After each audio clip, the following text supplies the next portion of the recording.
दोस्तों, आप सभी का फिर से स्वागत है एक नए वीडियो में। इस वीडियो में हम बात करने वाले हैं कि यदि आप उत्तर प्रदेश के निवासी हैं और अपना लेबर कार्ड बनवाना चाहते हैं, तो आपको लेबर कार्ड बनवाने के लिए किसी भी कैफ़े में या फिर किसी ठेकेदार के पास नहीं जाना पड़ेगा। आप अपना लेबर कार्ड अपने कंप्यूटर से या अपने मोबाइल फ़ोन द्वारा स्वयं ही बना सकते हैं और लेबर कार्ड बनाने में आपको कोई भी पैसा नहीं खर्च होगा, यानी कि लेबर कार्ड निःशुल्क आप बना पाएंगे। तो यहाँ पर हम लेबर कार्ड बनाने का पूरा प्रोसेस बताने वाले हैं, जिससे कि आप अच्छी तरह से समझ सकें और अपना लेबर कार्ड बना सकें। तो चलिए शुरू करते हैं। तो लेबर कार्ड बनाने के लिए आपको upbocw.in वेबसाइट में जाना पड़ेगा। तो अब हम आ चुके हैं upbocw.in वेबसाइट पर और इस वेबसाइट का लिंक हमने डिस्क्रिप्शन में दे दिया है। आप वहां से इस वेबसाइट में आ सकते हैं। तो इस वेबसाइट के होम पेज पर बहुत से ऑप्शन दिए हुए हैं, क्योंकि हमें नया लेबर कार्ड बनाना है, यानी नया पंजीयन करना है।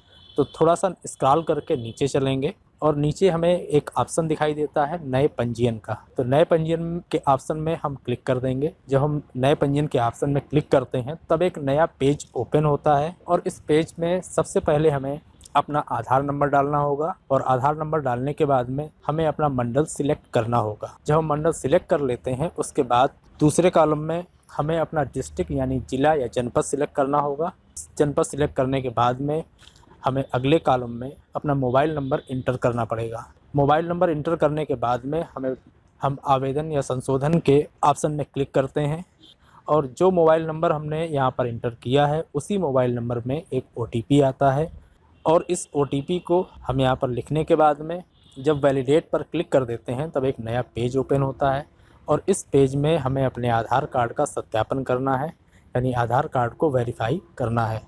तो इस पेज पर से ऊपर आधार नंबर लिखा हुआ होता है और आधार नंबर के बाद में हमें श्रमिक के नाम की स्पेलिंग लिखनी है, यानी जो आधार कार्ड में नाम की स्पेलिंग लिखी हुई है वही नाम के इंग्लिश की स्पेलिंग हमें यहाँ पर लिखना पड़ेगा। जब हम नाम की स्पेलिंग लिख देते हैं तब हिंदी में अपने आप लिखकर आ जाता है, लेकिन ध्यान रखना है हमें यहाँ पर अपने नाम की वही स्पेलिंग लिखनी है जो आधार कार्ड में लिखी हुई होगी। यदि कुछ भी अंतर करते हैं तो आधार वेरिफिकेशन नहीं होगा, इसलिए यहाँ पर हमें नाम की स्पेलिंग को एकदम सही सही जैसा आधार में लिखा है वैसा ही लिखना पड़ेगा। और जिस तरह से हमने अपने नाम की स्पेलिंग लिखी है उसी तरह से पिता के नाम की भी स्पेलिंग, पिता या पति के नाम की भी स्पेलिंग लिखेंगे और उनका भी नाम हिंदी में अपने आप आ जाएगा। यहाँ पर कई बार ऐसा होता है कि इंग्लिश में लिखने के बाद में हिंदी में नाम कुछ हिंदी के नाम में कुछ अंतर सा आ जाता है, तो आप हिंदी वाले ऑप्शन में जा कर के आप हिंदी में हिंदी फॉन्ट में आप अलग से नाम लिख सकते हैं, लेकिन ध्यान रखें कि आप इंग्लिश वाले कॉलम में कुछ भी चेंज ना करें। जब हम नाम और पिता या पति का नाम लिख लेते हैं उसके बाद हमें जन्म तिथि लिखनी होती है, तो यहाँ हम जन्म तिथि लिख देंगे। लेकिन कई लोगों के आधार कार्ड में जन्म तिथि पूरी नहीं लिखी होती, केवल ईयर लिखा होता है, यानी जन्म का साल लिखा होता है, उसमें महीना और तारीख नहीं लिखी होती है। तब इस कंडीशन में हम 1 जनवरी लिखेंगे, यानी कि डेट 1 लिखेंगे और मंथ भी 1 लिखेंगे और बाकी जो आधार कार्ड में ईयर लिखा होगा उसको लिख देंगे। जब इतना कर देते हैं उसके बाद में 2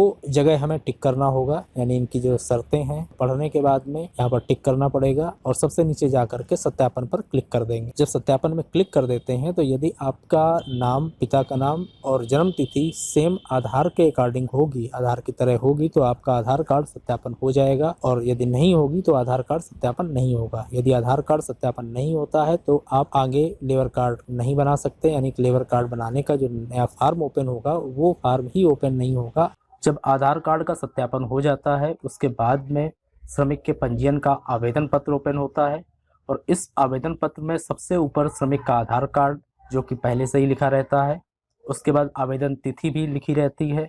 तीसरा कॉलम है राशन कार्ड संख्या का, ये ऑप्शनल है, यदि आप चाहें तो इसमें डालें, ना चाहें तो ना लिखें। इसके बाद श्रमिक का नाम अंग्रेजी में और हिंदी में अपने आप लिखा हुआ होता है, पिता या पति का नाम अंग्रेजी और हिंदी में भी लिखा हुआ होता है। अब आगे माता का नाम अंग्रेजी में लिखना पड़ेगा, तो यहाँ पर माता का नाम लिख देंगे। इसके बाद कार्य का प्रकार चुनेंगे। कार्य के प्रकार में बहुत से कार्य के प्रकार इसमें दिए हुए हैं, ये 40 तरह के कार्य दिए हुए हैं और इसी 40 तरह के कार्य करने वाले लोगों का ही लेबर कार्ड बन पाता है। तो जो कार्य आप करते हो उस कार्य को सिलेक्ट कर लें। उसके बाद है लिंग, इसमें लिंग में चुनना है आपको स्त्री या पुरुष। जन्म तिथि आपकी लिखी हुई होगी, वैवाहिक स्थिति में लिखना है, विवाहित, अविवाहित, विधुर या विधवा जो भी है आप लिख सकते हैं। आयु अपने आप लिखी हुई होगी। जाति के नाम में अन्य, पिछड़ा वर्ग, अनुसूचित जनजाति, अनुसूचित जाति, अल्पसंख्यक या सामान्य आप लिख सकते हैं। इसके बाद है ईमेल आईडी। ईमेल, यदि आप ईमेल लिखना चाहें तो लिख दें, यदि नहीं भी लिखेंगे तो कोई दिक्कत नहीं है। इसके बाद है नियोजक का मोबाइल नंबर, यानी कि जहां पर आप काम करते हैं उनका मोबाइल नंबर लिखना पड़ेगा, और नियोजक का नाम एवं पता। ये 2 कॉलम है, इसमें आप यदि चाहें तो लिखें और ना चाहें तो ना लिखें। यदि नहीं भी लिखेंगे तो भी कोई दिक्कत नहीं आने वाली। तो इस तरह से ऊपर का भाग कंप्लीट हो गया। अब दूसरे पार्ट में है आवेदक का पत्र व्यवहार पता। जब पत्र व्यवहार पता में देखते हैं तो यहाँ पर जनपद अपने आप लिखा हुआ होता है, और उस जनपद की जो तहसील है वो आपको सिलेक्ट करनी है। इसके बाद नगर निकाय और विकास खंड के ऑप्शन में आपको चूज करना है। यदि आप शहरी क्षेत्र में रहते हैं तो आप नगर निकाय सिलेक्ट करेंगे, यदि आप ग्रामीण क्षेत्र में रहते हैं तो आप विकास खंड सिलेक्ट करेंगे। जब आप विकास खंड सिलेक्ट करते हैं तो उस डिस्ट्रिक्ट में जितने भी विकास खंड हैं सभी विकास खंडों का नाम आ जाता है, यानी ब्लॉकों का नाम आ जाता है। जब आप अपना ब्लॉक सिलेक्ट कर लेंगे तो उस ब्लॉक में जितने भी गांव हैं, विलेज हैं, उन सभी का नाम यहाँ पर आ जाता है। तो जो आपका गांव हो उस गांव को आप सिलेक्ट कर सकते हैं। इसी तरीके से यदि नगर निकाय सिलेक्ट करते हैं तो नगर निकाय में शहरी क्षेत्र का ऑप्शन होता है। यदि आप किसी शहर में नगर निकाय सिलेक्ट करते हैं तो जो भी कस्बे हैं या पूरा डिस्ट्रिक्ट है, तहसील है, उन सभी का नाम यहाँ पर आता है। और दूसरे कॉलम में गांव की जगह वार्ड का नाम आता है कि वार्ड, किस वार्ड में आप रहते हैं वो आपको सिलेक्ट करना पड़ेगा। इसके बाद कॉलम है पिन कोड का, यहाँ पर पिन कोड डालेंगे। जब आप पिन कोड डाल देंगे उसके बाद पोस्ट ऑफिस के नाम दूसरे कॉलम में अपने आप आ जाएंगे, तो उनमें से जो भी पोस्ट ऑफिस हो आपको सिलेक्ट करना होगा। इसके बाद आपको थाना लिखना है, तो थाना आप लिख दें, जो भी आपके एरिया का पुलिस स्टेशन हो उसका नाम यहाँ लिखना है। इसके बाद कॉलम है गली एवं मोहल्ला का, तो इस कॉलम में आपको कंप्लीट पता लिखना है, यानी जो भी आप एड्रेस यहाँ पर लिखेंगे वही आपके लेबर कार्ड में लिखकर आएगा। तो यहाँ पर आप गली अब्लिक मोहल्ले के ऑप्शन में आपको पूरा एड्रेस लिखना है। और दूसरा है मकान संख्या, तो आप मकान संख्या, इस कॉलम को आप छोड़ भी देंगे तो कोई दिक्कत नहीं, आप मकान संख्या गली और मोहल्ले में ही लिख दें। पूरा कंप्लीट एड्रेस गली और मोहल्ला ऑप्शन में आप लिख दें। इसके बाद है आवेदक का स्थायी पता, तो यदि आपका पत्र व्यवहार पता और स्थायी पता एक ही है तो यहाँ पर आप टिक कर सकते हैं। तो जो भी आपका ऊपर पता लिखा हुआ था वही पता यहाँ पर आ जाएगा। यदि आपका स्थायी पता अलग है तो यहाँ से आप लिख सकते हैं। इसके बाद आता है गत 12 माह में निर्माण कार्य करने की दिनों की संख्या, यानी आपने 12 महीने में, पिछले 12 महीने में कितने दिनों तक कार्य किया है। जैसे कि 12 महीनों में 365 दिन होते हैं, तो उन 365 दिनों में आपने कितने दिनों तक काम किया है, तो एक अंदाजे से आप लिख सकते हैं। लेकिन यहाँ पर 90 दिनों से अधिक आपको लिखना है, क्योंकि 90 दिनों से यदि कम काम करते हैं तो आपका लेबर कार्ड नहीं बन पाएगा। आप 90 दिनों से ज़्यादा ही लिखें, 90 लिख लें या 90 दिनों से ज़्यादा लिख लें। आप 100 लिख लें, 120 लिख लें, 150 लिख लें, 200 लिख लें, तो इस तरह से यहाँ पर लिख देना है। इसके बाद है पंजीयन, इसके बाद कॉलम है नॉमिनी का नाम। इसमें लिखा हुआ है क्या नॉमिनी भी श्रम विभाग में कार्यरत है, तो इसका मतलब है क्या नॉमिनी का भी लेबर कार्ड बना हुआ है या नहीं, तो आप यहाँ पर टिक कर सकते हैं। यदि लेबर कार्ड बना है तो आप टिक कर सकते हैं, यदि नहीं बना तो इसको आप छोड़ दें। इसके बाद नॉमिनी का नाम अंग्रेजी में लिखना है, और जब अंग्रेजी में लिखेंगे तो हिंदी में अपने आप आ जाएगा। उसके बाद श्रमिक से संबंध, जो भी संबंध है आप इसको चुन सकते हैं। इसके बाद है बैंक का विवरण, तो यहाँ पर बैंक का खाता नंबर लिखना है, खाता संख्या लिखना है और IFSC कोड लिखना है। जब आप IFSC कोड लिख देंगे तो बैंक का नाम और शाखा का नाम अपने आप आ जाएगा। और इसके बाद है खाता का प्रकार, तो खाता के प्रकार में 3 तरह के खाते होते हैं, एक तो बचत खाता, चालू खाता और जनधन खाता। जो भी आपका अकाउंट है, जो अकाउंट का प्रकार है, खाता का प्रकार है, आप उसको सिलेक्ट कर लें। इसके बाद संलग्नक का विवरण है, तो ये हम बाद में करेंगे, पहले श्रमिक के परिवार के सदस्यों का विवरण लिख लेंगे। यदि किसी सदस्य का लेबर कार्ड बना हुआ है तो यहाँ पर आप पंजीयन संख्या लिख देंगे तो उसकी बाकी डिटेल अपने आप आ जाएगी।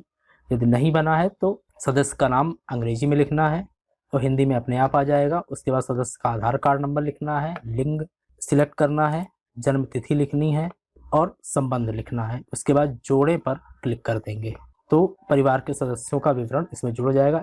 आप जितने भी सदस्य हैं उन सभी का भी लिख सकते हैं। सदस्यों का विवरण लिखने के बाद में अब हम संलग्नों को अपलोड करेंगे। तो संलग्नों को अपलोड करने के लिए श्रमिक की फ़ोटो को स्कैन कर लें या मोबाइल से फ़ोटो खींच करके रख लें। उसके बाद आधार कार्ड की भी फ़ोटो खींच के रख सकते हैं, बैंक की पासबुक की फ़ोटो खींच करके या स्कैन करके रख लें। और स्व घोषणा प्रमाण पत्र की प्रतिलिपि को अपलोड करना है। तो इसके लिए आपको पहले डाउनलोड करना पड़ेगा। तो हम डाउनलोड के ऑप्शन में क्लिक कर देते हैं। जब आप इसको डाउनलोड करेंगे तब ये एक पीडीएफ फाइल डाउनलोड हो जाती है और इसको जो भी लिखा हुआ है या तो आप प्रिंट निकाल लें, कंप्यूटर में जा करके प्रिंटर से प्रिंट निकाल के इसको फिल कर लें। यदि आप ऐसा नहीं करना चाहते हैं तो आप जो कुछ भी इसमें लिखा हुआ है उसको सादे कागज में लिख करके नीचे अपने हस्ताक्षर करके स्कैन करके या फिर फोटो खींच करके अपलोड कर दें।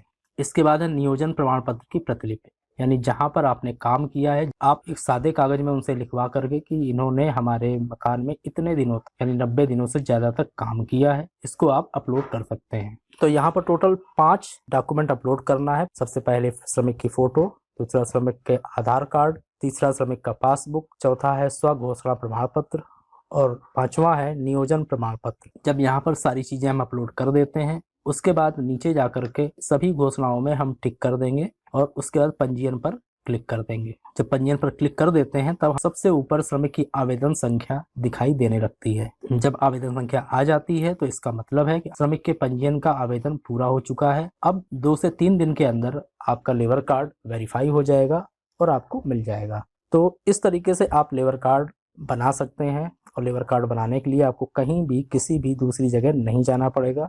तो उम्मीद है आपको हमारा वीडियो पसंद आया होगा।